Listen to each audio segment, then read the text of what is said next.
Assalamualaikum warahmatullahi wabarakatuh.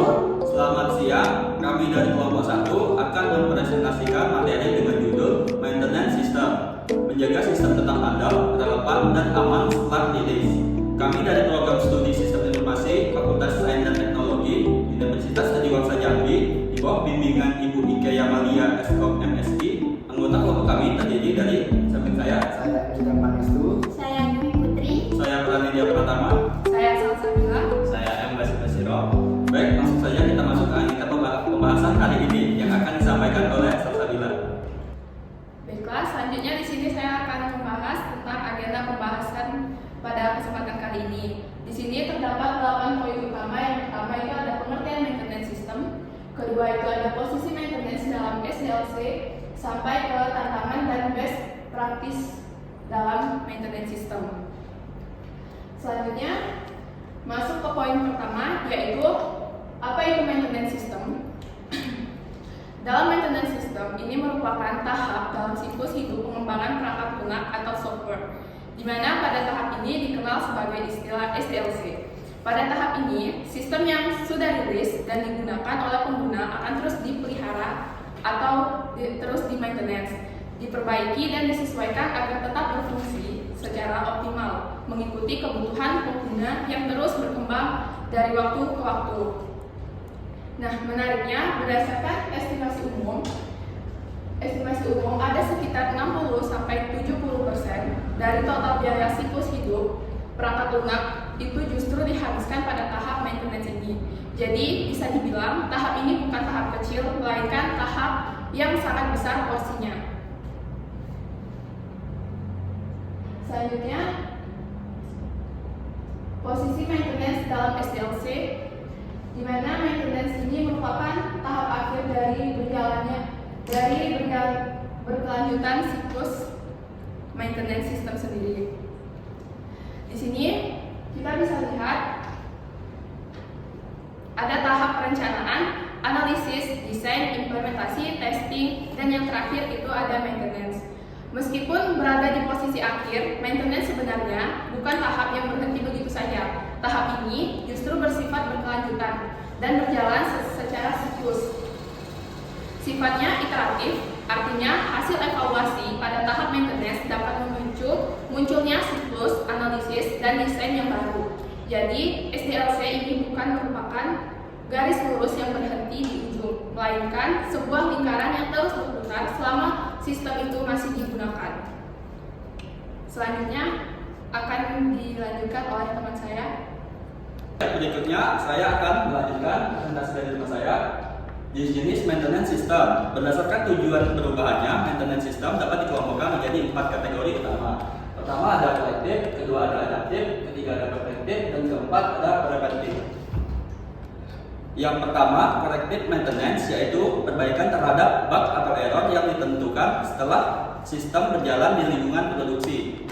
Yang kedua, adaptive maintenance, yaitu penyesuaian sistem terhadap perubahan lingkungan, misalnya perubahan sistem operasi, regulasi, atau perangkat keras baru. Yang ketiga, perfective maintenance, yaitu upaya meningkatkan performa, menambah fitur, atau menyempurnakan sistem berdasarkan masukan dari pengguna. Dan yang keempat, preventive maintenance, yaitu tindakan pencegahan terhadap potensi masalah di masa depan dengan cara memperbaiki bagian-bagian sistem yang rentan sejak dini. Keempat jenis ini biasanya berjalan beriringan tergantung kebutuhan dan kondisi sistem pada saat itu. Berikutnya akan dilanjutkan oleh anggota saya. Setelah memahami jenis-jenis maintenance, sekarang kita akan masuk ke pertanyaan, mengapa testing itu krusial saat maintenance? Alasannya sederhana, setiap perubahan yang kecil yang kita lakukan pada sistem berpotensi mengubah bagian lain yang sebenarnya sudah stabil dan berjalan baik. Ada 4 manfaat utama testing pada tahapan ini. Pertama, deteksi dini, yaitu menemukan bug hasil perubahan sebelum sampai ke pengguna akhir. Yang kedua, menjaga stabilitas, memastikan fitur lama tetap berjalan normal setelah modifikasi. Yang ketiga, mengurangi resiko, mencegah gangguan operasional dan kerugian akibat sistem gagal. Dan Yang keempat, menjaga kepercayaan pengguna karena rilis update yang sudah teruji akan menjadi kepuasan dan kepercayaan pengguna pada setiap sistem yang kita olah. Yang selanjutnya, jenis testing dalam tahapan maintenance.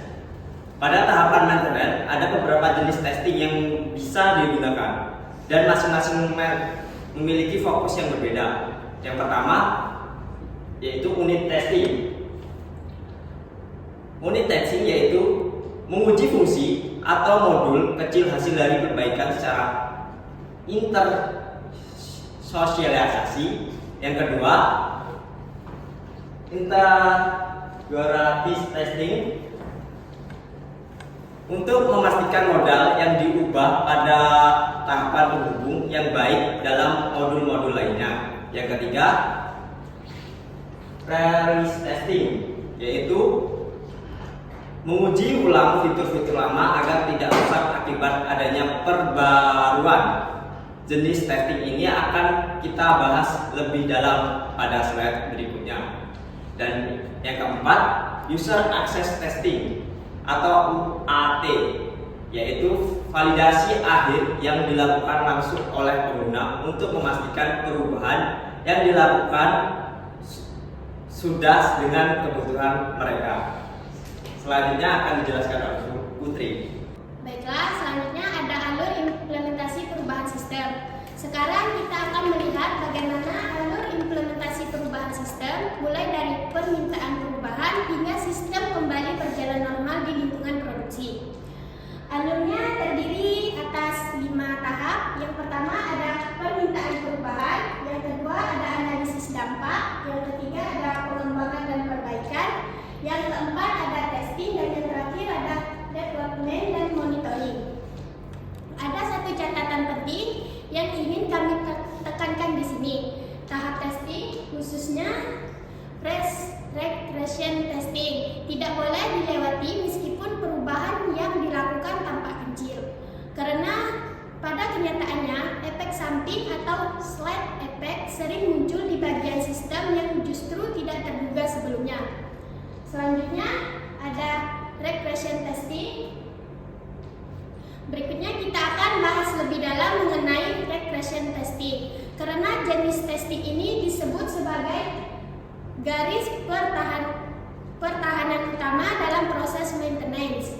Lalu, kenapa regression testing ini harus dilakukan setiap kali ada perubahan? Ada beberapa alasan. Yang pertama, untuk memastikan fitur yang sudah berjalan tidak mempengaruhi oleh kode baru yang ditambahkan. Yang kedua, dengan membandingkan hasil sebelumnya dan sesudah perubahan dilakukan. Yang ketiga, proses ini dapat diotomatisasi menggunakan test suite sehingga lebih efisien dan hasilnya konsisten. Dan keempat, regression testing sebaiknya dijalankan pada setiap rilis, terutama untuk sistem-sistem yang sifatnya kritikal. Sebagai tips praktis, kami menyarankan untuk menyusun regression testing suite berdasarkan fitur-fitur yang berisiko tinggi, kemudian menjalankannya secara otomatis di setiap development. Baiklah, selanjutnya akan dilanjutkan oleh teman saya. Oke teman-teman, kita masuk ke bagian tantangan umum dalam maintenance dan testing. Tantangan yang biasanya muncul di dalam ini biasanya dokumentasi yang minim, yang dimana sistem lama yang tidak memiliki dokumentasi lengkap sehingga sulit untuk dipahami. Yang kedua ada keterbatasan waktu, yang dimana tekanan bisnis membuat testing sering dipersingkat atau dilewati. Yang ketiga yaitu ketergantungan kode lama. Perubahan kecil dapat memicu efek domino pada modul lama. Yang keempat ada test case using, yang dimana skenario pengujian lama belum tentu relevan dengan perubahan yang baru. Untuk menghadapi masalah-masalah tadi ada beberapa cara, yaitu praktik terbaik testing dan implementasi. Yang pertama, buat dan simpan regression test suite yang dapat dijalankan otomatis. Yang kedua, yaitu gunakan lingkungan staging identik dengan produk sebelum deployment. Yang ketiga, dokumentasikan setiap perubahan beserta hasil pengujiannya. Yang keempat, terapkan version control dan rollback plan untuk setiap rilis. Yang kelima, libatkan pengguna dalam user acceptance testing sebelum go live. Yang keenam atau yang terakhir, lakukan monitoring pasca implementasi untuk deteksi dini masalah. Baiklah, di sini dari pemaparan yang sudah dijelaskan tadi dari kelompok 1 atau kelompok saya sendiri, maka dapat saya simpulkan atau dapat kami simpulkan beberapa poin penting dari presentasi tadi. Yang pertama itu maintenance system adalah tahap yang berkelanjutan untuk menjaga sistem agar tetap relevan, stabil, dan aman. Kedua, testing, khususnya regression testing merupakan pengaman utama agar perubahan yang dilakukan tidak menimbulkan masalah yang baru. Ketiga, implementasi perubahan perlu mengikuti alur yang terstruktur, mulai dari analisis dampak, pengembangan, testing, hingga deployment yang terkontrol. Dan terakhir, itu poin keempat, yang dimana penerapan praktik-praktik terbaik akan membantu mengurangi risiko serta biaya jangka panjang dalam pengelolaan sistem tersebut. Demikian presentasi dari kami mengenai